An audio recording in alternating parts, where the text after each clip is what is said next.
Welcome everyone. My name is Tushar Rathod. I'm here with the Center for Applied AI, I'm the Director of AI Strategy. It's my pleasure to welcome all of you. So, in addition to just this lunch and learn or the series of lunch and learns we're doing, the center does a lot of other activities. We provide consulting, we provide corporate training, and there's a series of trainings that we are rolling out coming soon. So just be sure to check out c4a.ai.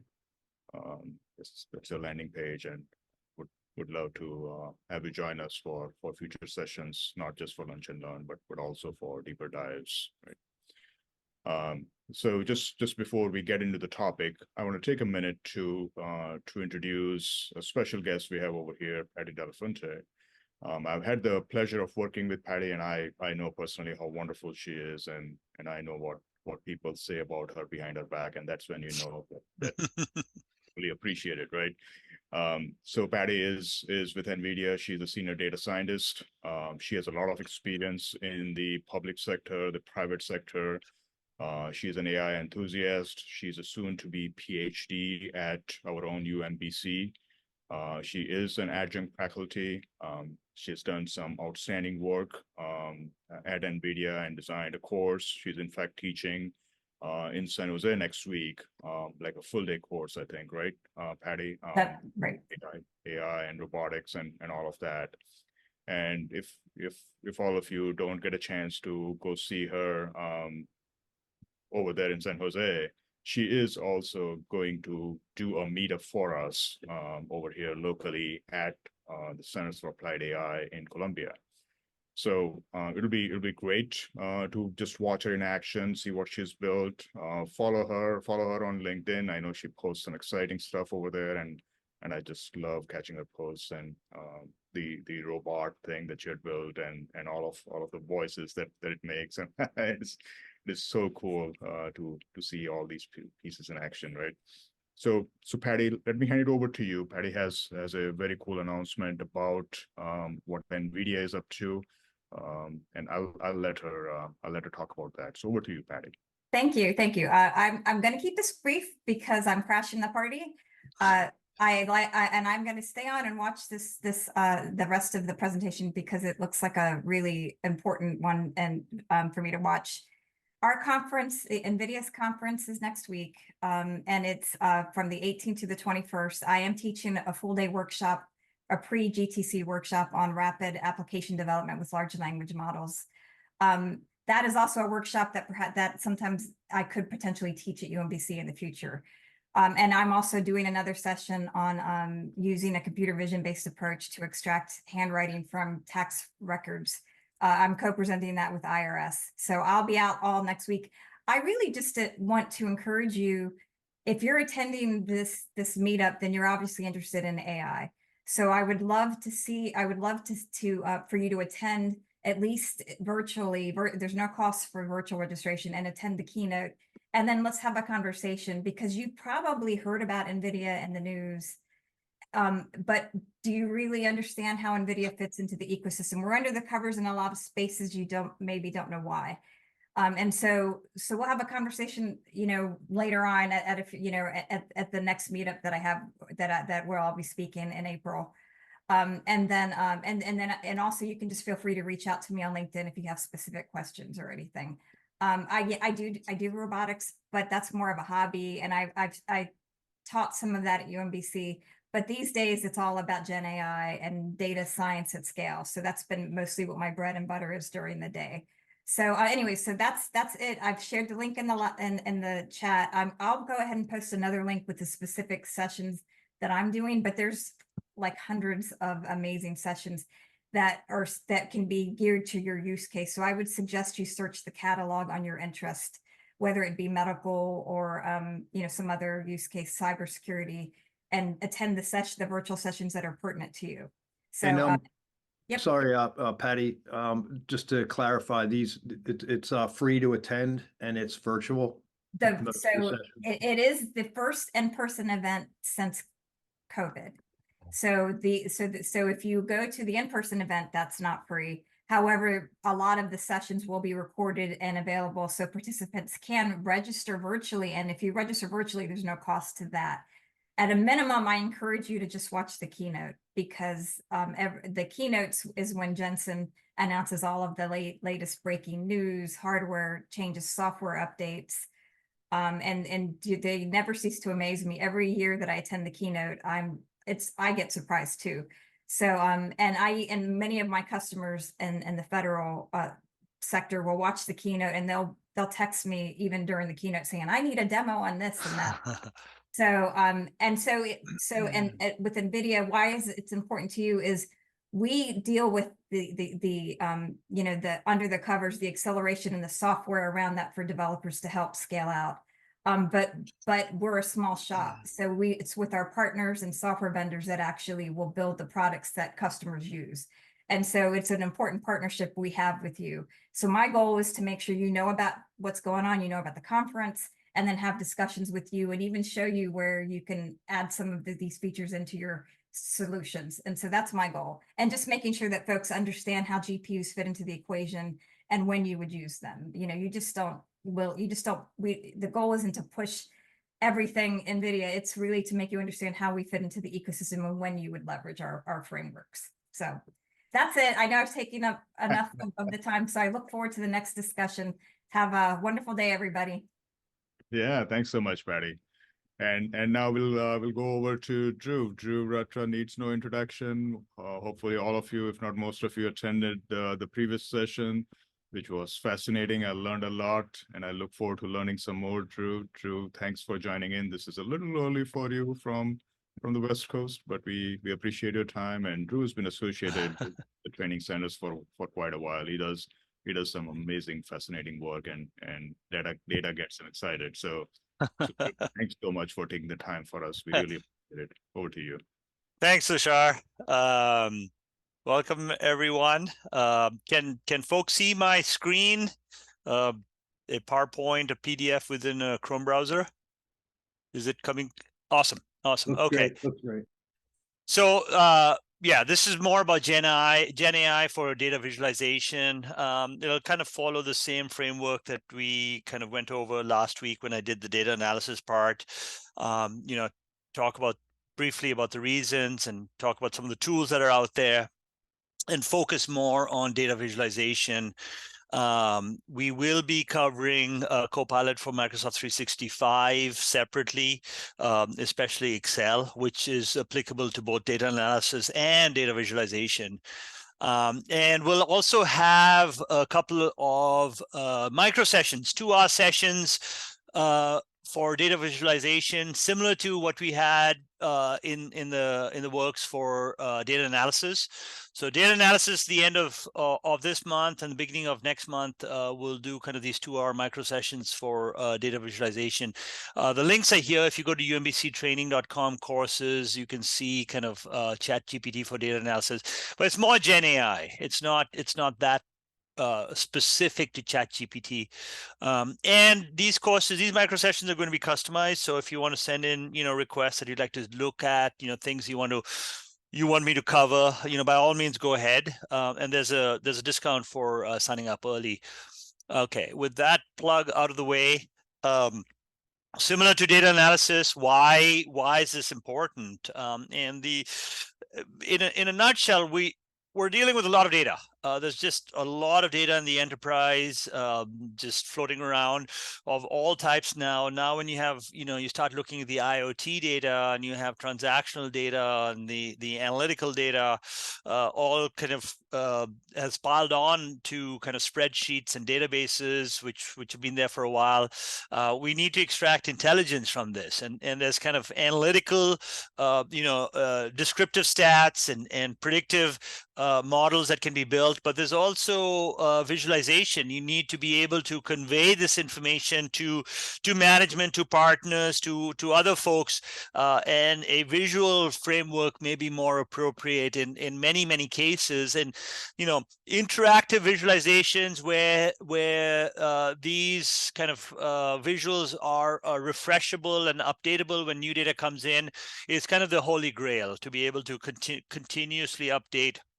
And now with AI, you can trigger, whether there's some thresholds being met, some KPIs, some trends. I'll show you kind of how these are being built into these platforms, visualization platforms that are out there.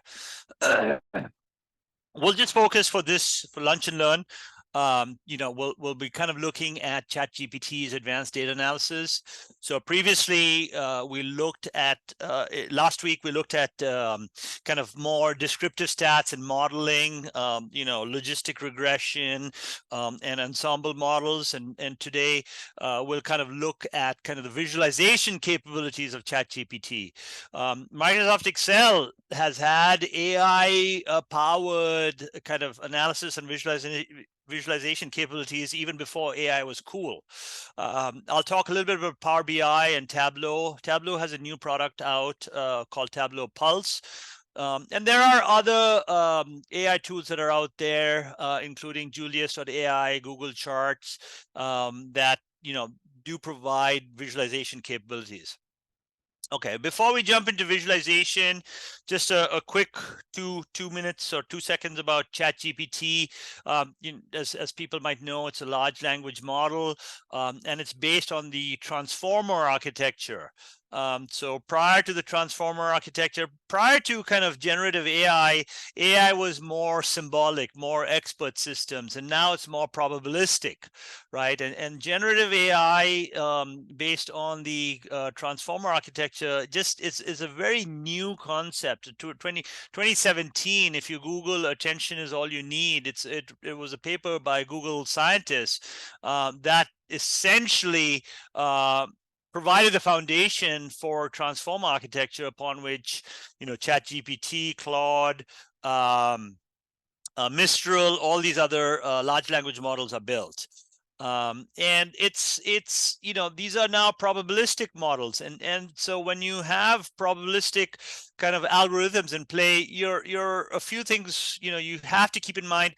You're not always going to get a complete answer or a correct answer, but as I tell people, you'll get 90%, 95% of where you need to get to in 5 to 10% of the time or effort, right? So it really helps with productivity, but it's not a guaranteed solution. Do not rely on it. Always check what comes out of ChatGPT or Claude or Mistral or Llama. Just make sure the information, the prompts that you're putting in are what you're interested in, and double check the solutions.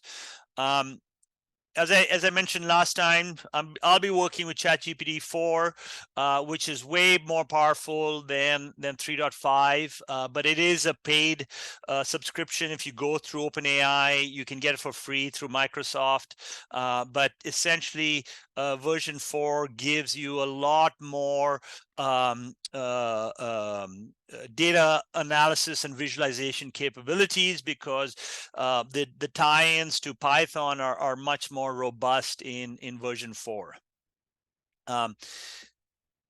It handles all sorts of files. If you want to bring in data from different sources, you're able to do that in version 4 as well.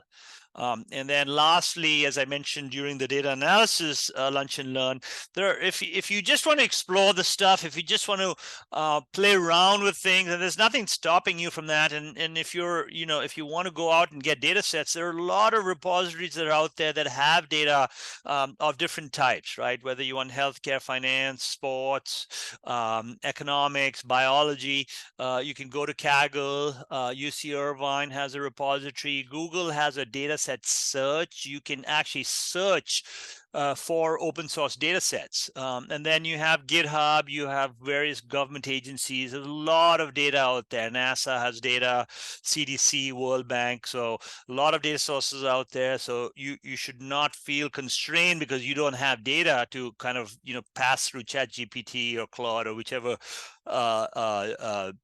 large language model that you're using. Okay. For today, I have a data set that's Superstore data. It's essentially an e-commerce data set containing transactions. This one has about 1,000 transactions. You have various, customer information. You have product information, what type of category, what type of subcategory, and then you have transactional information. How many purchases, or what the quantity of items that were purchased, the cost, the profit. So there's a fairly kind of standard e-commerce data set with about 20 or so attributes, and we'll kind of pass this through ChatGPT and kind of visualize the information in here. Okay. Let me go back to this. I've kind of put the prompts in here so I don't have to keep copying them. Or keep typing them in. So I'm going to go to ChatGPT. So 4.0, I'm going to upload my file here. And the first thing I'm going to say is just analyze this data set and provide some key findings. And once you play around with this and once you use this more and more, you'll start kind of developing your own vocabulary for prompting, how you want to interact with the interface and with the specific data that you're working with. I'm just going to provide kind of a very generic, and this is something that you'd use a lot for maybe prototyping, just like you'd prototype data sets for analysis purposes, you prototype it, for visualization also. And a lot of times you prototype your data to understand maybe the frequency distribution.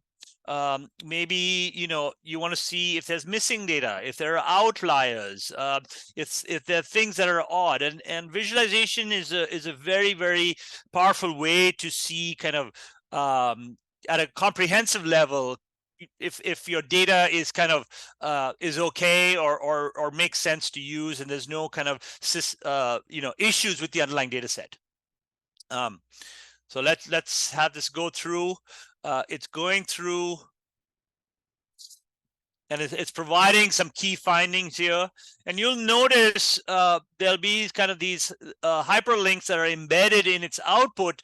And that, if you click on it, I'm just going to wait for this to finish.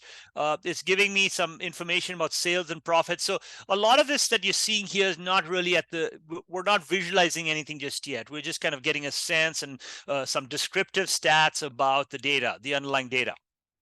But for those of you who are not familiar with this, if you click on these hyperlinks, you can see the underlying Python code that ChatGPT runs. And you can copy the code and bring it into your environment if you want. So there's some information about this, some key findings. There's about 1,000 records, 362 unique customers. But this is pretty standard analytical insight. Now I'm going to ask ChatGPT to provide some visual capabilities here by giving me some histograms and box plots. For those of you who are familiar with kind of this type of generating frequency distributions to see the data, you'll see this is pretty standard things that statisticians and data scientists and people who are involved in kind of understanding the underlying data set would do. It's a little slower today. I noticed my ChatGPT session last night was running a lot faster than this morning, but usually it's a little bit faster than this. So we'll wait for it to kind of flow through here. Yeah, I heard that ChatGPT is nocturnal. It works better in the night. Yeah, but it's it's always night somewhere. That's right. So you can see right now it's giving us some histograms and box plots in an image format. I'll wait for it to come back, and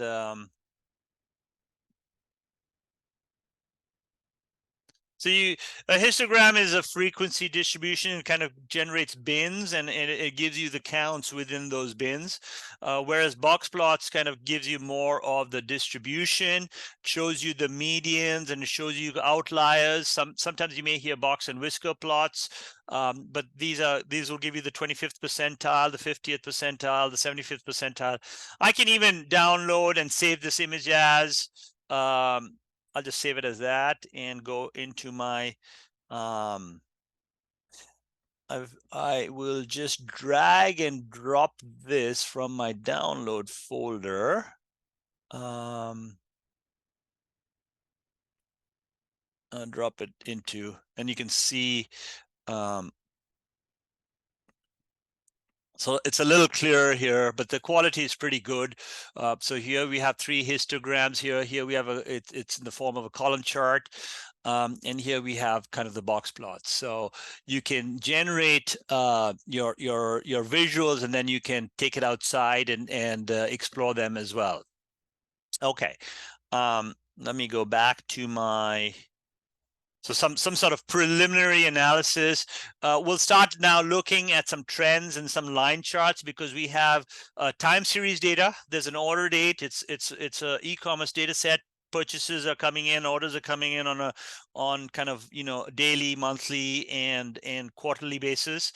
So I'm asking it to provide some time series charts of sales and profit by year as well as quarter. And I'm saying use the order date as my x-axis and not the ship date, because there's also if I look here in my, I'm just going to turn this into an Excel table instead of a regular, so I can see ship date and order date. I'm saying generate this based on using the order date.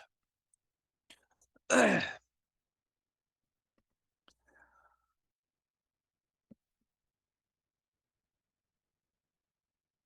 this really shouldn't take as long as it does, but oh well, it's beyond our control. And here you can see kind of the sales by year and profit by year, and down here is by quarter, right? And we can look at this and we can see kind of this is some interesting formatting here.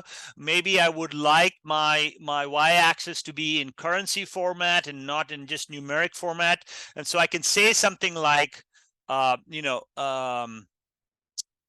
actually, yeah, I can say, change the y-axis to currency format. And I'll just say USD. Let's see if that does it.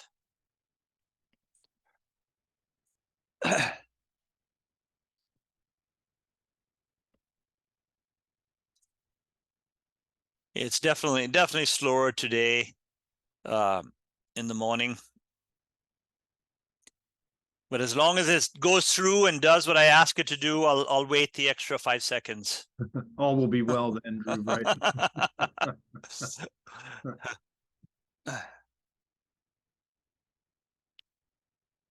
Yeah, it shouldn't, Yeah. it doesn't need to. So you can now see you have the currency format, and you can do all sorts of kind of, I could change the x-axis to do a more traditional year format, 2016.5.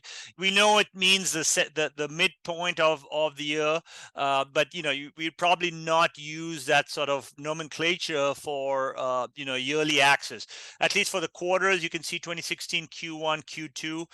I can do more sophisticated charts as well. I can say, give me the monthly sales. So here we have annual sales, yearly sales. Here we have quarterly sales, and I'm going to say, give me the monthly sales, but also superimpose it with a 12-month moving average, right? And so while it goes off and does its stuff, you'll see you can do more robust and kind of layered approaches to your visuals as well.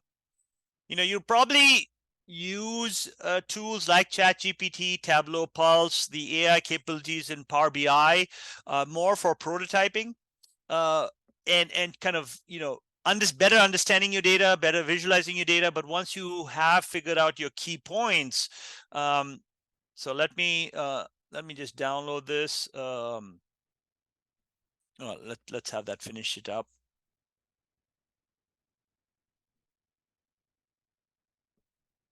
Okay. So if I go in here and I can say, oh, actually, it's going to download here. So let me just open that. Where's my Microsoft Paint? What happened here? Where did this go? It went off my screen somewhere.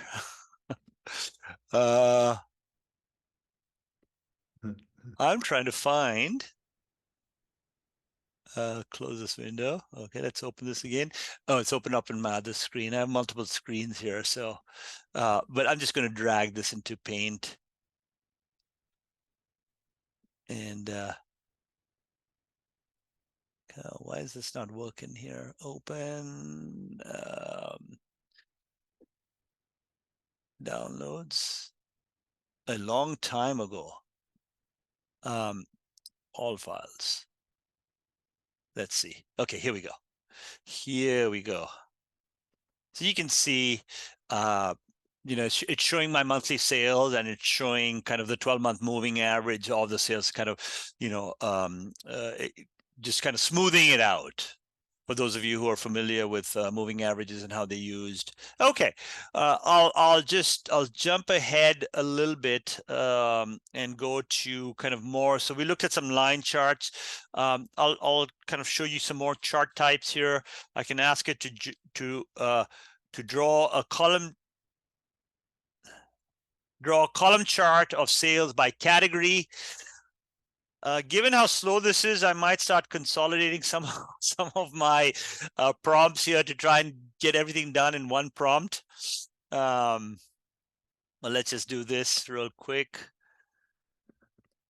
Okay, and I can now.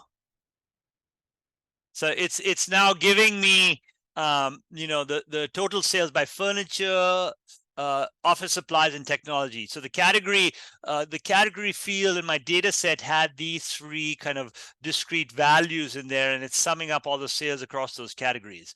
I can now just say, I can say things like, well, I want to break this. I should do this in text. I want to kind of further segment each category by maybe the ship mode. How were these products shipped overnight? Were these products shipped, you know, regular post, one-day mail? And so I can do things like that. I can progressively drill down. It knows that I have a column chart of sales by category, and now I'm going to further segment this into sales and category, but each of these categories are segmented by the ship mode. And you can see most of the products got shipped standard class, and a few got shipped first class, but very few got shipped same day, right? Much more expensive. So you can start kind of visualizing and prototyping your data. I'll show you a little bit more in terms of, you know, data modeling, in terms of creating scatter plots here.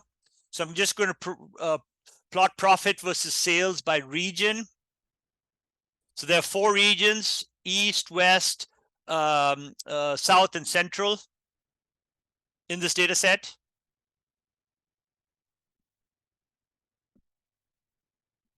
And what it's done here is it has plotted by region, but it's aggregated all the transactions within the region.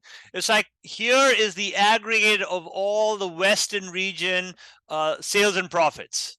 So I can go in here and I can say, you know, do not aggregate, plot it without aggregating the transactions. And now you'll see something more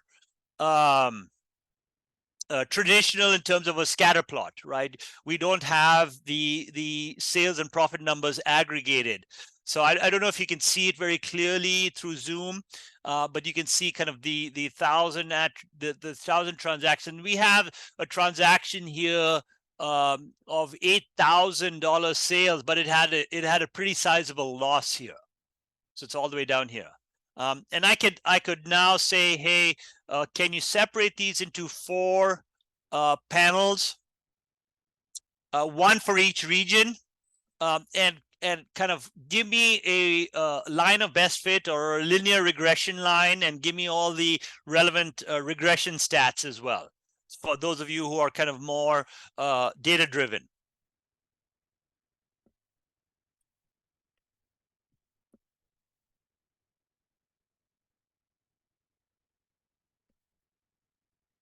So in the meantime, if while ChatGPT is doing its thing without coffee this morning, if anyone has any questions, feel free to ask, or just pop them into the chat.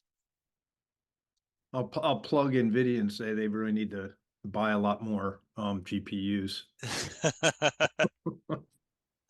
Thank you. I think Oh. Sam is having some thoughts on that global kind of infrastructure data center. Sam being Altman. Yeah. So you can see now it's giving me 4 panels. It's giving me the line of best fit in this dark red. It's kind of giving me the range or the error bands as well. And now it's giving me all the stats, the slope, the intercept, the R-squared, the p-value, kind of all those high-end regression stats that one might need to kind of determine if if the relationship is significant or not significant. Yeah, Tushar, it's true in terms of analysis and visualization easier, but it's definitely more for prototyping rather than kind of running with big data sets, right? So your point is very true. Yeah. So I just go back and think about some of the experiences I used to have when I had to open a Jira ticket, then I had to, wait for participation, then I had to have a developer assigned, and it would be weeks before I get to see some of these things. And I being semi-technical, non-technical, not having access to all of this data and wanting all of these different things. And it was a different world. And Couple years Dhruv, ago. even Jupyter Notebooks running Panda was often used for prototyping first. right. The whole interactive Python framework, right? Yep. Jupyter Notebooks, Kaggle has Google Colab. They all have that kind of capability, which is very, very powerful. But now with Gen AI coming into it, you can now interface in using natural language, right? That's really where the power comes in. You don't have to code 100,000 lines. So I just, while Tushar and Tom were talking, you can even ask kind of generic questions, provide some customer segmentation analysis charts, right? I just asked a very generic, so I didn't even specify what to do specifically. I was like, just give me some charts that you think are relevant to customer segmentation analysis, right? So there's a lot of things that one can do using natural language. You can specifically ask it to kind of plot this versus this, or you could say, hey, show me some heat maps, show me some scatter plots, show me some histograms, show me some box plots, right? And then start drilling down. And I'm not going over all the text and all the insights being provided, but there's a lot of insights being provided by ChatGPT along with the visual. Okay, so just real quick, just jumping ahead, obviously my standard disclaimer, the responses, double check your work, double check everything that's being generated by the model, because it could be incomplete, it could be incorrect, and they could have biases inherent, because it all depends on the training data sets that we used to train the model. Okay. There are custom GPTs. If you go into ChatGPT and you go explore GPTs, you can go in here and type data or whatever search, and you can look at custom GPTs. I will be talking more about custom GPTs and how to build them coming soon, sometime in April. So those of you who are interested in custom GPTs, be sure to join that. Just a quick note to folks. I mentioned this during the analysis part, but Excel already has AI capabilities for visualization and for analysis. If you go to the home ribbon and you go to analyze data, there's already kind of capabilities that were built in. I showed last time you can do add-ins. These are more for data analysis. I showed GPT for Excel, numerous.ai. But if I just click analyze data on this data set that I have here, it will go through, churn through here, and it'll give me pivot tables. So it's a tabular visual. It'll give me pivot charts, which are your traditional charts. And it also, in some cases, will give regular Excel charts. So these are pivot charts here, Excel charts. The only difference between a pivot chart and an Excel chart, a traditional chart, is a traditional chart goes off of cell references in Excel, whereas a pivot chart goes off a pivot table in Excel, right? So, but just the point being, you have AI capabilities in Excel. It's been around for 10 plus years, right?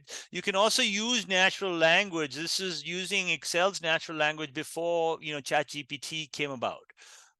So Excel has that capability. Power BI, which is I'm showing kind of the Power BI app, which is the online, and I'll go to workspace over here. I have the Superstore workspace. So for those of you who have used Power BI, you have reports and you have dashboards. Somewhat slight, the vocabulary is slightly different from how Tableau uses it. But if you go into a report in Power BI, and you can they have the get insights capability. You can click on that, and you have AI that kind of processes the data here. So it's kind of similar to the analyzed data in Excel, but it's you can do KPI analysis, you can do trend analysis. There are a lot of AI capabilities within Power BI. If you go in Power BI, if you look at the dashboard element, you can actually ask questions of your dashboard, right? Show me average average profit by region. I'm not even spelling correctly here. Average profit by region, right? And category. Right, so I can use natural language search, natural language kind of within Power BI. So there are two kind of types of AI powered capabilities in Power BI. So you can do natural language, or you can get insights. And just real quick, I'm going to jump over to Tableau. For those of you who have used Tableau, Tableau has recently introduced Tableau Pulse, which is kind of a natural language. Actually, it's both the natural language as well as insights into kind of Tableau charts and Tableau data sets that are out there. And Tableau Pulse is built upon Tableau AI, which is kind of there. If you know about Einstein AI that Salesforce has been pushing, so this is kind of the AI platform that's powering things like Tableau Pulse.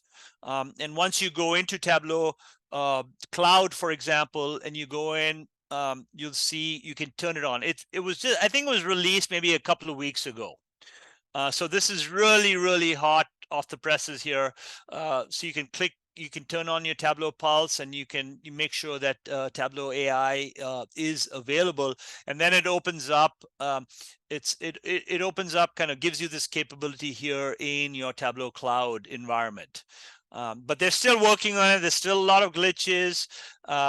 But that's kind of how Tableau is also kind of bringing in AI, both generative AI as well as kind of the analytical insights into your data to people out there. So okay. So just that's about all I had. Sorry, went a little longer. ChatGPT took a little longer on kind of generating some of those visuals.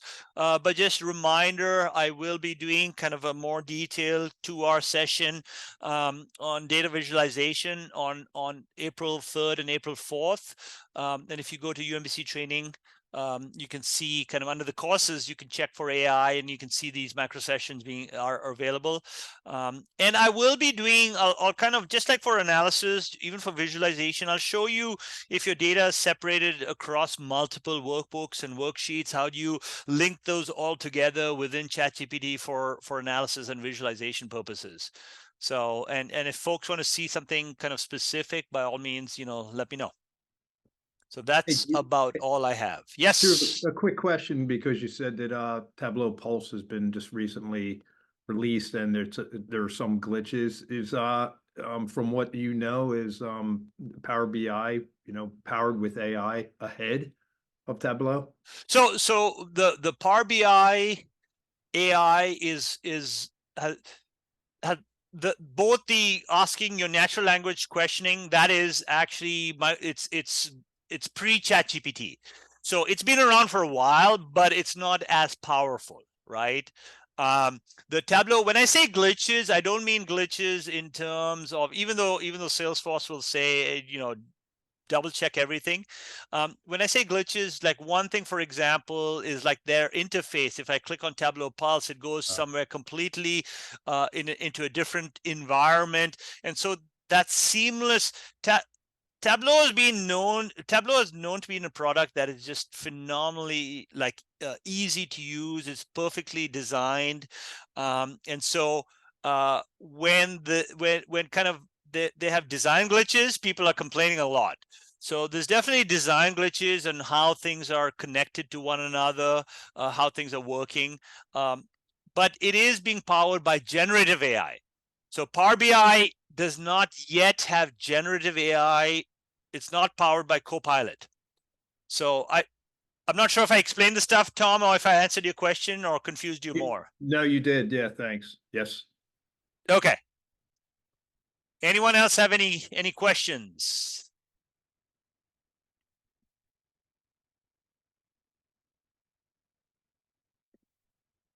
Yes, it's definitely productivity game changer, Patty. It's especially, I keep reiterating to prototype stuff, you can really get up and running really quickly. I used to think the cloud platforms with AWS and Azure, when they came out, you could set up a cloud environment really quickly and then start doing your analysis. But that took, from a 6-month project in a data center, it now moved it down to a week or 2 weeks. But with generative AI and ChatGPT, you can start running in 24 hours and actually in a couple of hours. So it's productivity has increased tremendously. Yeah, that sounds amazing. So I'm really curious about how you deal with multiple data source locations and all of that. I think that is really cool. Would love to see a little more of that. Come to this, Tushar. April 3rd or April 4th. I will. Sounds good. Yeah, that's going to be really cool, because that's a big problem right now. Some data is over here, some data is over here, and I don't want to go through data engineering to get me a quick, simple report or deeper insight. And if I can do that, I mean, that's going to be tremendously helpful. So for prototyping, if you have sample data sets in file format, you can upload it, and I'll definitely cover those in these micro sessions. But if you're still working with databases and data repositories, you will need custom GPTs, or you will need tools like Gemini with all its plugins to pull that stuff in for. So there are multiple levels of complexity associated with getting data from different sources. Yeah, I mean, even if it is a matter of custom GPT, I mean, it's a low lift, and you just said you have a separate session for that, right? So I think that would be really cool. I mean, I always had this dream of having a GPT on my name. Let's call it Tushar GPT or something. you can do it. Hey, Drew, if you could stop your share, this, we'll just, let people know what are the upcoming lunch and learns. Oh, Yeah. yes. Let me, And I'm sharing, so we're allowed to do multi-share, where are my controls gone? escape. Escape. Oh, there we go. Okay. Something, wait, Tom, you got the share or? you Yes, want me- yes. stop. There you go. All right. Great. All right, very cool. So next Thursday, we have Gemini Advanced with Google Apps integration. I think that would be cool. So they're trying to do something similar to Copilot, right? So Yeah, so Drew will be working on Copilot 365 Excel. So anyway, I thank you very much for all of you for attending today. We appreciate it, and we hope to see you at a future Lunchbox Series event. Patty, thank you very much again for hopping on, and can't wait to see the keynote next week. yeah, and can't wait to see you, Patty, in person at our meetup, right? On It's April coming 11th. soon. Yeah, that'll be great. April 11th. Yep, look forward to it. Thank you. Thanks, All right, everyone. everyone. Thank you very much. Have a great day. Look forward to seeing you next week.